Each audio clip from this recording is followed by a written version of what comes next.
Continuation of the introductory material on the Coming Metamorphosis of Christianity. Once more, in different words.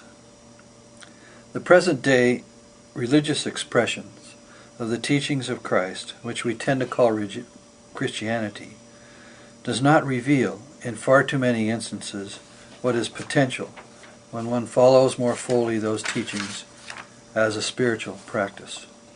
This is not to say that those who call themselves Christians are in any particular kind of way spiritual failures, only that the teachings of Christ in practice are as difficult as everyone realizes. As a result, the religion of Christianity can only grow and become over time, as people discover how to better incarnate the teachings. Mostly the problems come when we institutionalize small parts of the teachings and reduce them to human-created fixed dogmas and doctrines, thus driving out of them the living substance of Christ's own always ongoing participation, as he promised. Whenever two or more are gathered in my name, I am there, and I will be with you until the ends of time. It may be useful to those hearing this to consider the possibility that we do not yet have the full richness of understanding of the true being of Christ, even in the conceptions put forward by present-day institutional Christian religions. The contemporary idea of God and the reality of God are much different, especially since scientific materialism has come to seem to explain physical reality with such force of conviction. Contemporary natural science is itself quite limited in its appreciation of existential reality, given that this science has systematically reduced itself to only that which can be represented by numbers, that is, quantities, by leaving outside of its considerations all that is qualitative and which is also part of our experience. This approach to only making scientifically real that which can be counted has warped the conclusions of natural science away from reality in a very large way. And as we go into the future, this religious-like scientism of the mere countable physical will have to be overcome. Should we find our way, over time, to a true idea of the nature of God and of the significance of the Christ incarnation within that understanding, we will come to realize that the same divine mystery named by the ancient civilizations of the Vedanta type, or the Hindu type, or the Egyptian type, is the same being throughout time, what Aboriginal Americans call the Creator. The mystery of 2,000 years ago was that the Creator, in the form of the Son, so loved human beings that he could not but follow us into material existence, and left for a time the higher worlds of the divine mystery to become human, and then go through the gate of death, as all of us must do. Through this action, he committed himself to being fully with us. The Son aspect of the Creator God then lived as a human being for a time between the Mediterranean and the Dead Sea, and left behind teachings which are for our benefit.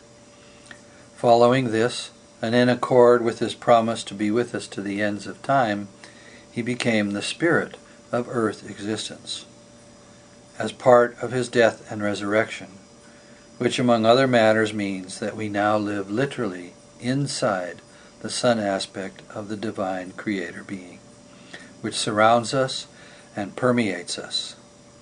The work on this theme of the metamorphosis of Christianity will go into this fact in some detail, and show how even through the activity of the scientific mind we may come to a deeper knowledge of the meaning and utility of our religious nature. Let me just reference something here which may seem a bit odd, yet which is a clue for a great deal that is to come in the future to our understanding. In the famous prologue to the John Gospel, which begins, "In the beginning was the Word," we find this phrase shortly after those first words. "In it was life, and the life was the light of the world." Once we understand our existence, out of a science that does not systematically exclude the investigation of the Spirit, of qualities, we will come to see that this phrase in the prologue is precisely and exactly true, in a scientific and rational sense.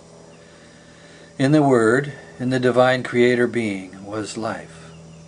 And this life was manifested right into our has manifested right into our material physical existence as the light we see by every day. So when I write, as I did above, that the spirit of the earth, that is the cosmic Christ, surrounds and permeates us, I mean this literally and perceptually.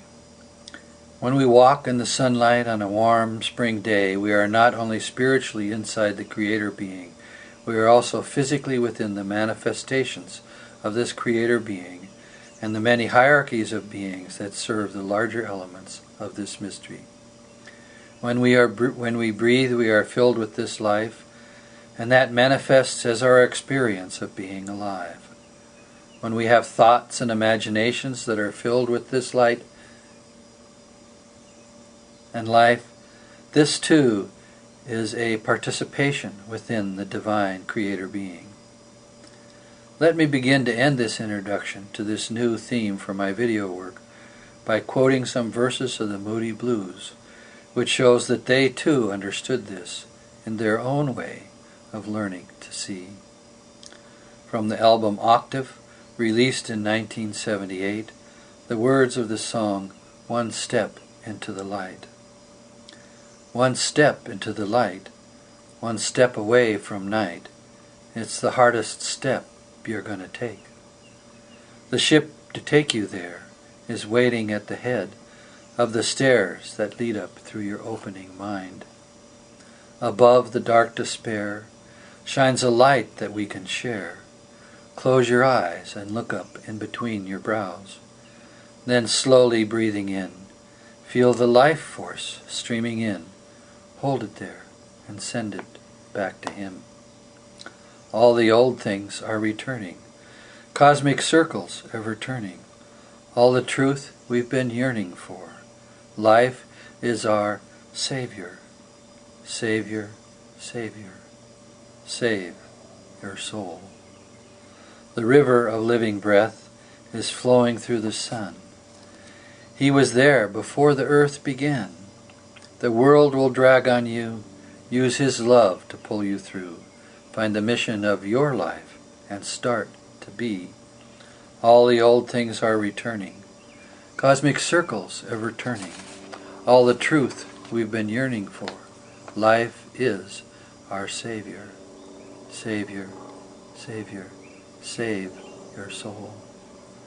There's one thing I can do. Play my mellotron for you. Try to blow away your city blues. Your dreams are not unfound. Get your feet back on the ground. The truth will set us free. We cannot lose. We cannot lose. We just have to choose. I'm going to stop again and then finish this in the third part.